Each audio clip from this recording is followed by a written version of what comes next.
All right. What is the greatest gimmick match of all time? What is the worst? We've already talked about a couple of the worst, but let's go with best. What do you think, Bird? Best gimmick match of all time. Man, TLC. Gotta say Yeah. it. Yeah. That or just the ladder match, which Yeah. is kind of the precursor to TLC, Yeah. right? But Yeah. yeah, I'm a little biased, but I think they're the most entertaining.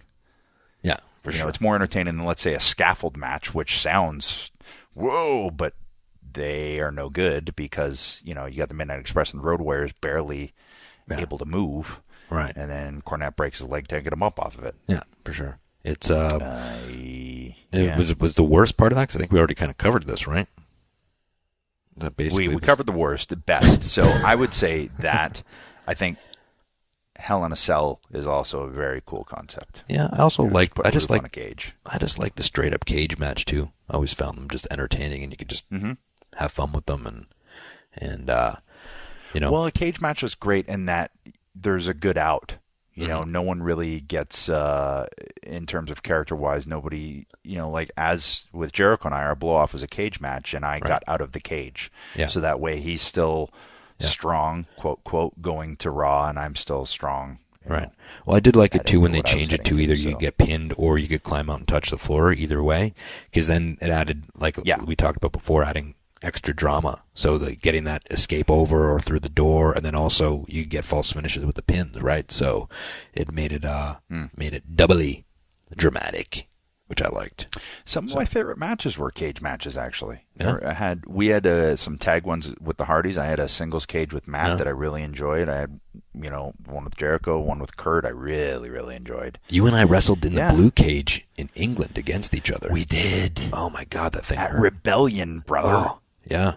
I remember they had to put it on early because the thing took forever to put up. So they had to, it was like the first match, so they could already have it up so they could just tear it down. Yeah, they and it was a beast. Yeah. That It was cool thing actually to be able to hurt say, so bad. because we kind of grew up in that era of Hogan and Bundy, Hogan, Orndorff wrestling in this big blue cage. And so it was kind of cool to be able to get in there and have one in there, but it hurt so much. Like, it hurt. And it didn't make much noise when you hit it. It didn't make any noise. It was like the Elimination Chamber. It hurt really bad, but doesn't translate to the audience. I remember, though, that was, to your point, the cage that we grew up on. So I remember Hogan and Orndorff with the simultaneous finish on Saturday Night's Main Event. Hogan and Bundy.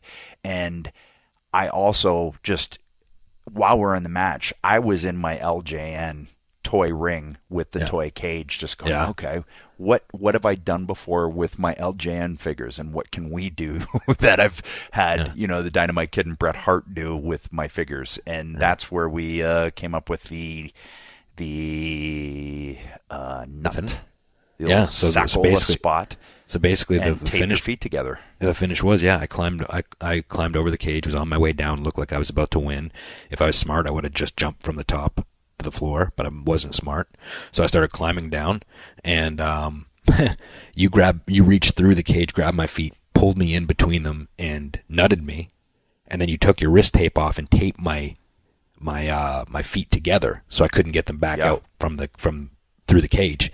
You climbed over, and I also fell back where I was trying to touch the floor, and my fingertips were like half an inch from the floor, where I couldn't even touch the floor with my hands. Remember?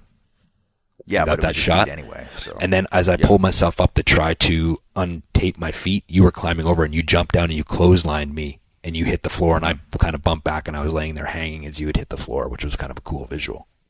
Yes. Yeah. You tried to let everyone know about your core strength with your sit-up, and I went, Yeah, I do remember, I think it was on the plane right over, we talked about that finish. I was like, all right, this is completely different. I've never seen that before. So let's see how it works. And I think it worked out pretty good.